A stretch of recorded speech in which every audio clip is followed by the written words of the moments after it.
Hello Idol Mark, ako pala si Randy, Tubong Samar di tunay pangalan. Isa po akong family driver sa Manila. 7 years na po akong family driver ng mayamang pamilya sa Makati. Akala ko sa mga nagiging pokpok sa lipunan ay ang mga taong hirap sa buhay at nangangailangan ng pera. Hindi pala, may mga mayayaman na pokpok dahil na rin sa mga natuklasan ko sa mga anak ng amo ko na lagi sinasamahan sa mga adventure nila sa iba't ibang panig ng Pilipinas. Lalo na ang panganay sa magkakapatid na si Sheila Cho. One time nang pinag-drive ko sila papuntang San Juan, La Union, kasama niya ang mga mamayamang kagaya niya, kumuha sila ng room sa Isab Resort sa San Juan. Then isa din sa akin para daw makapagpahinga din ako. Aminado ako lulong sa alak ang mga anak ng amo ko lalo na ang panganay, iba't ibang lalaki ang gumagalaw sa kanya, nasaksihan ko anong ginamit nila ang room ko dahil nga 2 bed ang nakuha kong room. Kitang-kita ko kung paano pagtulungan ng 2 lalaki ang anak ng amo ko. Masaya pa ito, sa 1 linggo namin sa La Union. 1 linggo rin siya ginagalaw ng iba't ibang lalaki. Di ako makapaniwala na tawag ng laman lang dahilan ni Madam Sheila kung bakit siya nagpapatikim sa ibang lalaki. Sabi pa nga mga kaibigan niya sila daw ang mga pokpok na di nagpapabayad. Kapag natipuhan nila ang lalaki, walang pakundangan nilang ibibigay ang sarili para lang matikman ang lalaking natitipuhan nila. Wala naman ako say doon Idol Mark, dahil nga driver lang ako at baka mawalan pa ako ng trabaho kung may mali pa ako masabi sa kanilang pananaw. Lahat sila magkakapatid Idol Mark, ganun ang kanilang ugali. Mga pokpok na mayayaman, nagpapatira na lang lalo sa mga masyado big time na lalaki sa lipunan. Like anak ng politika, anak ng artista or mga business tycoon. Nasaksihan ko yan lahat Idol Mark. Ang di ko lang makalimutan ng matikman ko ang bunso sa magkakapatid dahil sa trip nilang magkakaibigan. Nasa Tagaytay kami noon, medyo lasing na ang mga kaibigan ng amo, nakatanggap ako ng tawag mula kay Ma'am Shena ang bunso sa magkakapatid, pinapaakyat nila ako, may 3 sila magkakaibigan. Pagkapasok ko sa room ay naamoy ko agad ang sari-saring amoy, alak, usok ng yosi, pulutan at kung ano-ano pa. Agad naman ako lumapit kay Madam Shena, agad naman niya ako kinausap, manong ilang taon ka na ulit? Tanong ni Madam Shena. 48 na po madam. May anak ka na ba kuya? Tanong isang kaibigan ni madam. Meron po, isang babae. Tanong ko sabay kuha ng isang basong may lamang alak. Nasaan ang asawa mo kuya? Tanong ulit ni Madam Shena. Hiwalay na po kami simula ng pinanganak ang anak ko po madam. Ganun ba manong? Manong may tanong ko di ka naaakit sa mga friends ko? Tanong niya sa akin na di ko inaasahan, don't be wrong kuya ha, kasi itong mga friends ko gusto magka-experience ng may edad kung paano daw sila makipag-sex sa mga bagets na kagaya namin, nagulat ako sa narinig kaya napainom ako ng alak. Tumawa naman sila sa naging reactions ko Idol Mark, biglang lumapit ang isang kaibigan ng amo ko at dahan-dahan ito naghubad sa harapan ko.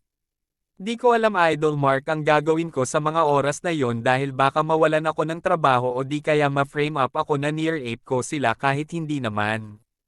Yun kasi napapanood ko sa balita or sa mga movies. Hinalikan ako ng isang dalaga at syempre Idol Mark, gumanti ako ng halik mahirap kalabanin ang sarili, natuwa naman sila kaya't dahan-dahan na rin ako naghubad at nagulat sila sa note ko Idol Mark. Napakalaki daw at maraming ugat. Wag daw ako mag-aalala sabi ng amo ko kasi di na daw sila virgin, na agad ko naman kinatuwa dahil mahirap kaya bayuhin ang 3 virgin. Inumpisa na nila ako romansahin Idol Mark, ibang klase talaga ang mga kabataan ngayon di tulad ng panahon ko, pahirapan makakuha ng babae, pero ngayon kapag natipuhan ka, agad-agad mo makukuha, tulad nito sa anak ng amo ko. Di ko talaga aakalain na makakatikim ng mga bagets.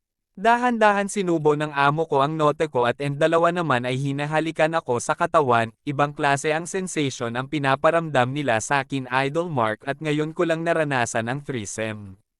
Napasipsip naman ako idol sa hinaharap ng amo ko, ang sarap Idol Mark lalo na nakapalaki ng hinaharap ng amo ko at pinky pa ABG kanyang tuktok ng hinaharap at tigas na tigas utong.